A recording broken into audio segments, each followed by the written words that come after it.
नमस्कार मित्रों, आज के इस वीडियो में आप श्रीमद् भागवत गीता के 5वें अध्याय का महात्म्य सहित श्रवण करेंगे। श्री भगवान कहते हैं, देवी अब सब लोगों द्वारा सम्मानित 5वें अध्याय का महात्म्य संक्षेप में बतलाता हूँ, सावधान होकर सुनो। मद्र देश में पुरुकुत्सरपुर नामक एक नगर था। उसमें पिंगल नामक एक ब्राह्मण रहता था। वह वेद पाठी ब्राह्मणों के विख्यात वंश में, जो सर्वथा निष्कलंक था, उत्पन्न हुआ था, किंतु अपने कुल के लिए उचित वेद शास्त्रों के स्वाध्याय को छोड़कर ढोल आदि बजाते हुए उसने नाच गान में मन लगाया। गीत नृत्य और बाजा बजाने की कला में परिश्रम करके पिंगल ने बड़ी प्रसिद्धि प्राप्त कर ली और उसी से उसका राजभवन में भी प्रवेश हो गया। अब वह राजा के साथ रहने लगा और पराई स्त्रियों को बुला बुलाकर उनका उपभोग करने लगा। स्त्रियों के सिवा और कहीं उसका मन नहीं लगता था। धीरे धीरे अभिमान बढ़ जाने से उच्छृंखल होकर वह एकांत में राजा से दूसरों के दोष बतलाने लगा। पिंगल की एक स्त्री थी जिसका नाम था अरुणा। वह नीच कुल में उत्पन्न हुई थी और कामी पुरुषों के साथ विहार करने की इच्छा से सदा उन्हीं की खोज में घूमा करती थी। उसने पति को अपने मार्ग का कंटक समझकर एक दिन आधी रात में घर के भीतर ही उसका सिर काटकर मार डाला और उसकी लाश को जमीन में गाड़ दिया। इस प्रकार प्राणों से वियुक्त होने पर वह यमलोक में पहुंचा और भीषण नरकों का उपभोग करके निर्जन वन में गिद्ध हुआ। अरुणा भी भगदड़ रोग से अपने सुंदर शरीर को त्याग कर घोर नरक भोगने के पश्चात उसी वन में सूखी हुई। एक दिन वह दाना चुगने की इच्छा से इधर उधर फुदक रही थी। इतने में ही उस गिद्ध ने पूर्व जन्म के वैर का स्मरण करके उसे अपने तीखे नखों से फाड़ डाला। सूकी घायल होकर पानी से भरी हुई मनुष्य की खोपड़ी में गिरी। गिद्ध पुनः उसकी ओर झपटा। इतने में ही जाल फैलाने वाले बहेलिये ने उसे भी वानों का निशाना बनाया। उसकी पूर्व जन्म की पत्नी सूकी उस खोपड़ी के जल में डूबकर प्राण त्याग चुकी थी। फिर वह क्रूर पक्षी भी उसी में गिरकर डूब गया। तब यमराज के दूत उन दोनों को यमराज के लोक में ले गए। वहां अपने पूर्वकृत पाप कर्म को याद करके दोनों ही भयभीत हो रहे थे। तदंतर यमराज ने जब उनके घृणित कर्मों पर दृष्टिपात किया तब उन्हें मालूम हुआ कि मृत्यु के समय अकस्मात खोपड़ी के जल में स्नान करने से इन दोनों का पाप नष्ट हो चुका है। तब उन्होंने उन दोनों को मनोवांछित लोक में जाने की आज्ञा दी।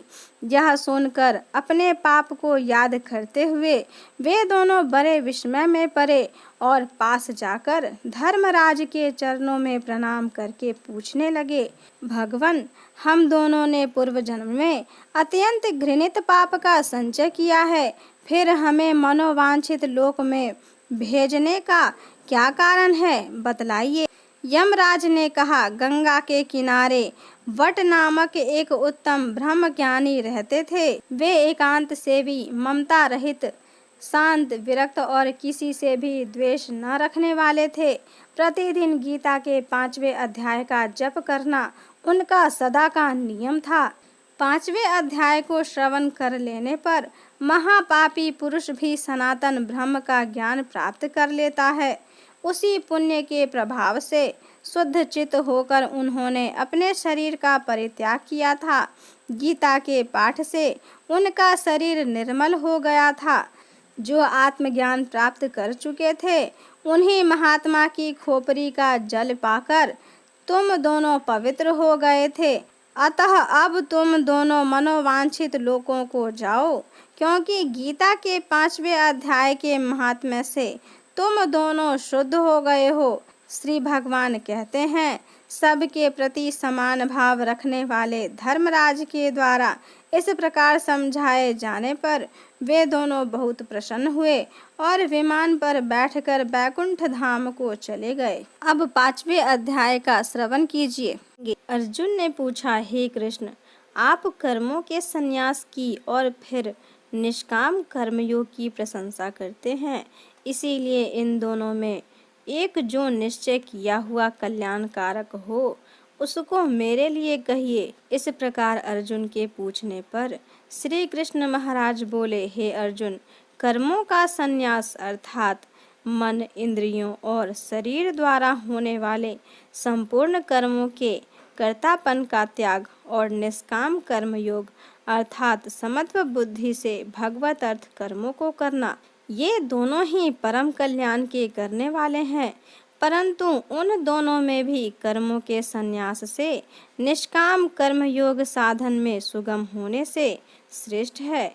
इसीलिए हे अर्जुन, जो पुरुष न किसी से द्वेष करता है और न किसी की आकांक्षा करता है, वह निष्काम कर्मयोगी सदा सन्यासी ही समझने योग्य है, क्योंकि राग द्वेष आदि द्वंद्वों से रहित हुआ पुरुष सुखपूर्वक संसार रूप बंधन से मुक्त हो जाता है। हे अर्जुन, ऊपर कहे हुए संन्यास और निष्काम कर्म योग को मूर्ख लोग अलग अलग फल वाले कहते हैं, न कि पंडित जन, क्योंकि दोनों में से एक में भी अच्छी प्रकार स्थित हुआ पुरुष दोनों के फल रूप परमात्मा को प्राप्त होता है। ज्ञान योगियों द्वारा जो परम धाम प्राप्त किया जाता है, निष्काम कर्म योगियों द्वारा भी वही प्राप्त किया जाता है।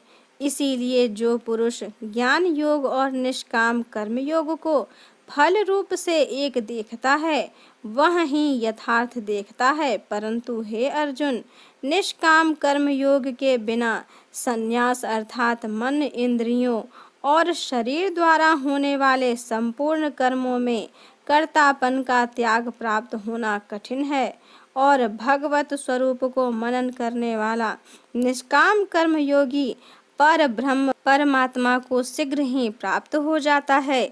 वश में किया हुआ शरीर जिसके ऐसा जितेंद्रिय और विशुद्ध अंतःकरण वाला एवं संपूर्ण प्राणियों के आत्म रूप परमात्मा में एक ही भाव हुआ निष्काम कर्म योगी कर्म करता हुआ भी लिपायमान नहीं होता। हे अर्जुन, तत्व को जानने वाला सांख्य योगी तो देखता हुआ, सुनता हुआ, स्पर्श करता हुआ, सूंघता हुआ, भोजन करता हुआ, गमन करता हुआ, सोता हुआ, श्वास लेता हुआ, बोलता हुआ, त्यागता हुआ, ग्रहण करता हुआ तथा आँखों को खोलता और मीचता हुआ भी सब इंद्रियां अपने अपने अर्थों में बरत रही हैं। इस प्रकार समझता हुआ निसंदेह ऐसे माने कि मैं कुछ भी नहीं करता हूँ।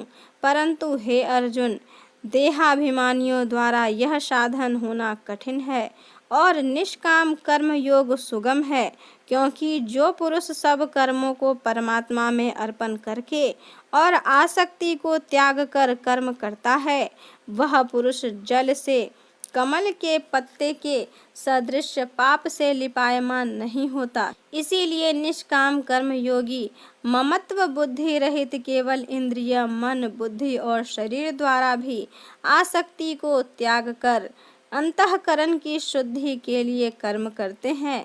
इसी से निष्काम कर्म योगी कर्मों के फल को परमेश्वर के अर्पण करके भगवत प्राप्ति रूप शांति को प्राप्त होता है और स्वकामी पुरुष फल में आसक्त हुआ कामना के द्वारा बंधता है। इसीलिए निष्काम कर्म योग उत्तम है।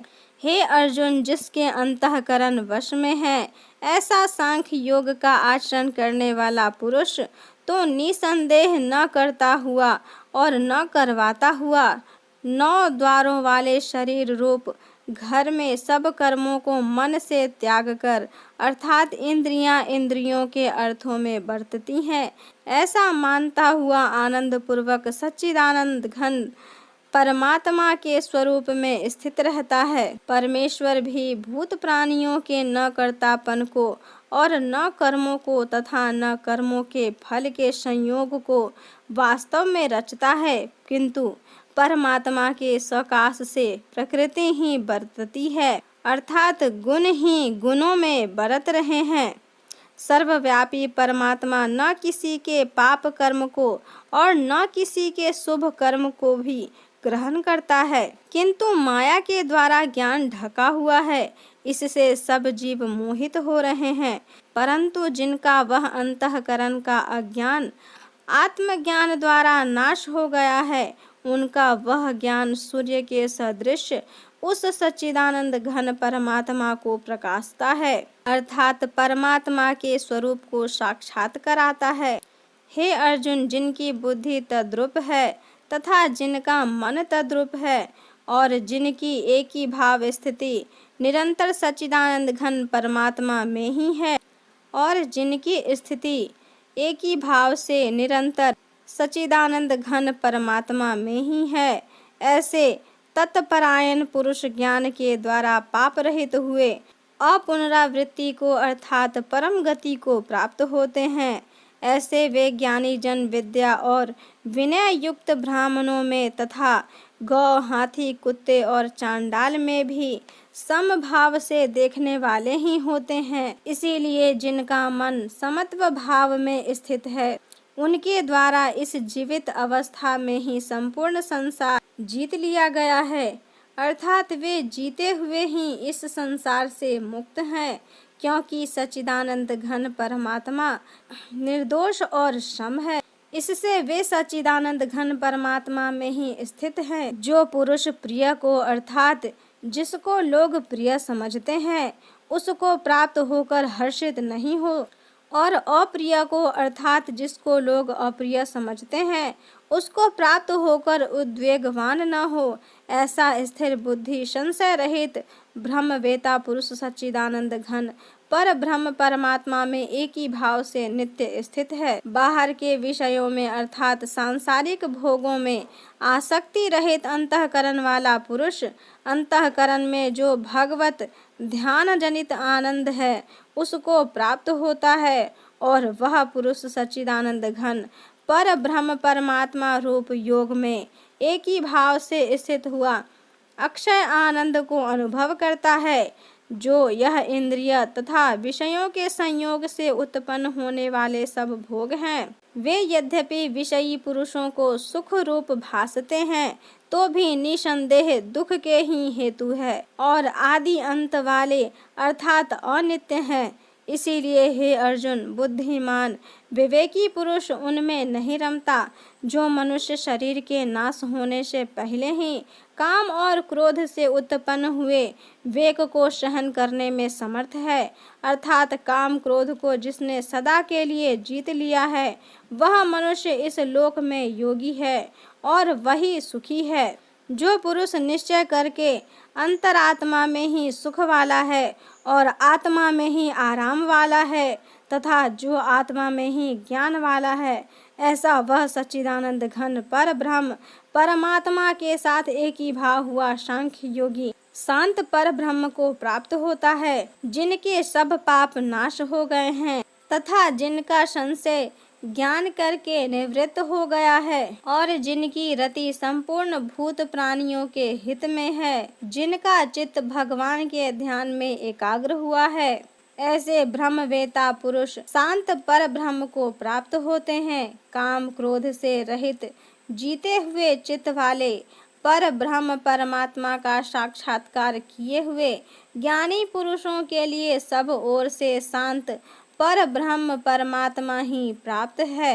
हे अर्जुन, बाहर के विषय भोगों को न चिंतन करता हुआ बाहर ही त्याग कर और नेत्रों की दृष्टि को भ्रिकुटी के बीच में स्थित करके तथा नासिका में विचरने वाले प्राण और अपान वायु सम करके, ऐसा मोक्ष परायण मुनि जिसकी इंद्रियां, मन और बुद्धि जीती हुई हैं, इच्छा, भय और क्रोध से रहित है, वह सदा ही मुक्त है। और हे अर्जुन, मेरा भक्त मेरे को यज्ञ और तपों का भोगने वाला और संपूर्ण लोकों के ईश्वरों का भी ईश्वर तथा संपूर्ण भूत प्राणियों का सुहृद अर्थात स्वार्थ रहित प्रेमी, ऐसा तत्व से जानकर शांति को प्राप्त होता है और सच्चिदानंद घन परिपूर्ण शांत ब्रह्म के सिवा उनकी दृष्टि में और कुछ भी नहीं रहता, केवल वासुदेव ही वासुदेव रह जाता है। इस प्रकार श्रीमद् भागवत गीता का 5वां अध्याय संपूर्ण हुआ।